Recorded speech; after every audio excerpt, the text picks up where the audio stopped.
সমুদ্র সাথী প্রকল্প রূপায়ণের দাবিতে আন্দোলনে নামল মৎস্যজীবীদের সংগঠন কাথি মহকুমা খোটি মৎস্যজীবী ইউনিয়ন। কাথি মহকুমা শাসকের কাছে ডেপুটেশন দিল মৎস্যজীবীরা। প্রতি বছর 15 এপ্রিল থেকে 14 জুন পর্যন্ত 61 দিনের জন্য সামুদ্রিক ক্ষেত্রে সরকারিভাবে মাছ ধরা বন্ধ থাকে। এই 2 মাসে সামুদ্রিক মাছের প্রজনন হয়, তাই মাছ শিকারে ব্যান পিরিয়ড ধরা হয়। কিন্তু মাছ না ধরলে এই সময় মৎস্যজীবীদের সংসার চলবে কি করে, তারা খাবে কি? তাই জীবিকার সহায়তার জন্য মৎস্যজীবীদের জন্য সমুদ্র সাথী প্রকল্প ঘোষণা করেছিল পশ্চিমবঙ্গ সরকার। 2024-25 সালের বাজেট পেশ করার সময় মৎস্যজীবীদের জন্য এই প্রকল্প শুরু করার কথা ঘোষণা করেছিলেন রাজ্যের অর্থ দপ্তরের স্বাধীন দায়িত্বপ্রাপ্ত প্রতিমন্ত্রী চন্দ্রিমা ভট্টাচার্য। মাছ ধরার উপর 2 মাসের নিষেধাজ্ঞার কারণে মৎস্যজীবীদের জীবিকা যাতে প্রভাবিত না হয় তা নিশ্চিত করতেই 5,000 টাকা করে আর্থিক সহায়তা শুধুমাত্র এই 2 মাসের জন্য প্রদান করার কথা ঘোষণা করা হয়েছিল। কিন্তু এখনো পর্যন্ত প্রকল্পের সুবিধা না পেয়ে হতাশ মৎস্যজীবীরা। বললেন আমরা তো মৎস্যজীবীদের যেসব দাবি আমরা যে সরকার থেকে পাওয়ার কথা সেগুলো সঠিকভাবে পাচ্ছি না, এই জন্য আমরা আন্দোলন করতে বাধ্য হচ্ছি। আপনারা কি এই 2 বছরে কোনো টাকাই পাননি? না, এই 2 বছর কেন, যতদিন মৎস্য শিকার করছি তত কোনোদিনও পাইনি। গভর্নমেন্টের তরফ থেকে কোন রকম সাহায্য পাননি? না, আমরা মহিলারা পাইনি, পুরুষরা হয়তো পাচ্ছে কিনা সেটা না। ও জিজ্ঞেস করে সমুদ্র সাথী প্রকল্পের টাকা। সমুদ্র সাথী তো পাওয়াই যায়নি, 2 বছর ধরে পাননি না। আমাদের ছিল যে কাঁথি মহকুমা খোটি মৎস্যজীবী ইউনিয়ন এবং পূর্ব মেদিনীপুর মৎস্যজীবী ফোরাম, আমরা যৌথভাবে আজকে আমরা মহকুমা শাসকের কাছে 3টে দাবি নিয়ে এসেছিলাম।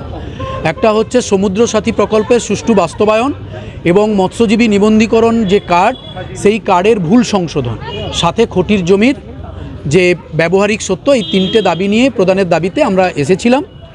আমাদের মহকুমা শাসক সাথে এডিএফ মেরিনো ছিল, তাদের সাথে আমাদের দীর্ঘ সময় ধরে তিনি সময় দিয়েছেন এবং আধিকারিকের সাথে আমাদের যেটা কথা হলো, ওনারা বলেছেন যে সমুদ্র সাথী প্রকল্পের কাছে কোনো তথ্য ওনার কাছে নেই এবং সমুদ্র সাথী প্রকল্প টাকা এলে তিনি আমাদেরকে জানাবেন এবং আমাদের যে বার্তা ওনার কাছে পৌঁছবেন।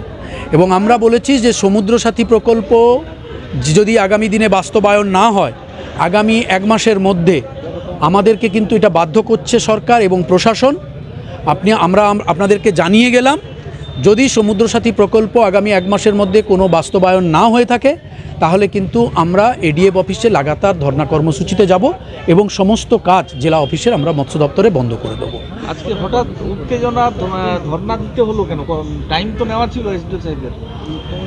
সেটা হচ্ছে যে আমরা যথাসময়ে আমরা এডিএফ আমরা মহকুমা শাসককে আমরা জানিয়েছিলাম চিঠি দিয়ে যে আমরা আসবো, আপনি আমাদেরকে সময় দিন। উনি আমাদেরকে আজকের দিনে 3টের সময়, বেলা 3টের সময় আমাদেরকে উনি কথা দিয়েছিলেন যে আসতে। আমরা র্যালি করে আমরা এখানে ক্যাম্পাসের মধ্যে 2:58-তে আমরা ঢুকেছিলাম।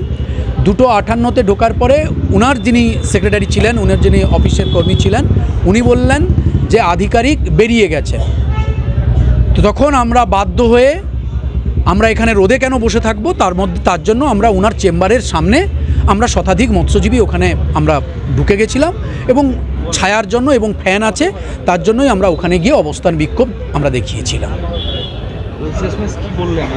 এসডিও সাহেব বলেছেন যে আমাদের যে দাবি ছিল সমুদ্র সাথী প্রকল্প, উনি আমাদের এই বার্তাটা ডিএমের মারফত ডিপার্টমেন্টের সর্বোচ্চ আধিকারিকের কাছে পৌঁছে দেবেন।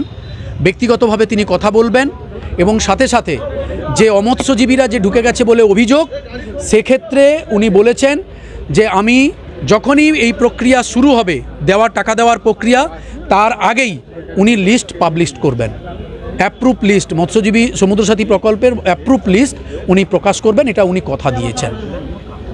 অনেকদিন ধরে তো সমুদ্র সাথী নিয়ে আপনাদের বিভিন্ন কর্মসূচি হচ্ছে, এর আগে দেখেছি মৎস্য দপ্তরও আপনারা ঘেরাও করেছেন, তো শেষমেশ তো কিছুই হচ্ছে না। এরপর কি করবেন যদি না হয়?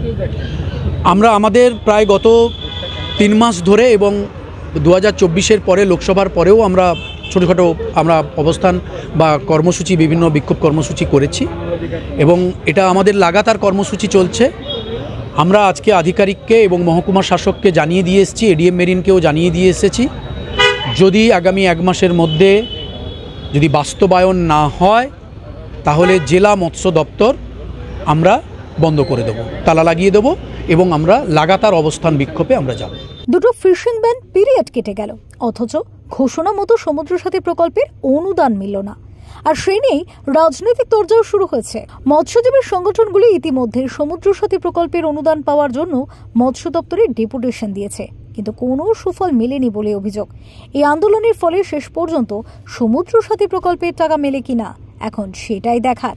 তো নির্বাচনী ভাওতা, প্রতিশ্রুতি, এবং সব থেকে বড় কথা আবার নির্বাচন আসছেন, আবার কিছু প্রতিশ্রুতি দিবেন, মানুষকে মায়া মোহে ভোলানোর চেষ্টা করুন। বাস্তবতা থেকে অনেক দূরে। কোত্থেকে টাকা দেবেন? দিয়ে দিতে পারছেন না, টাকা দেবেন। ঘোষণা করে দিচ্ছেন বুথে বুথে এত লক্ষ টাকা করে দেবেন, বাস্তবিক সম্ভব নয়। অলিক মায়া এগুলো সব।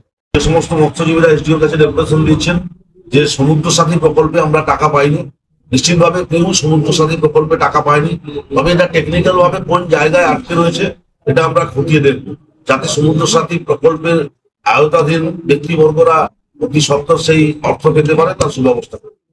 ফিউরো রিপোর্ট, লাইভ নিউজ টিভি।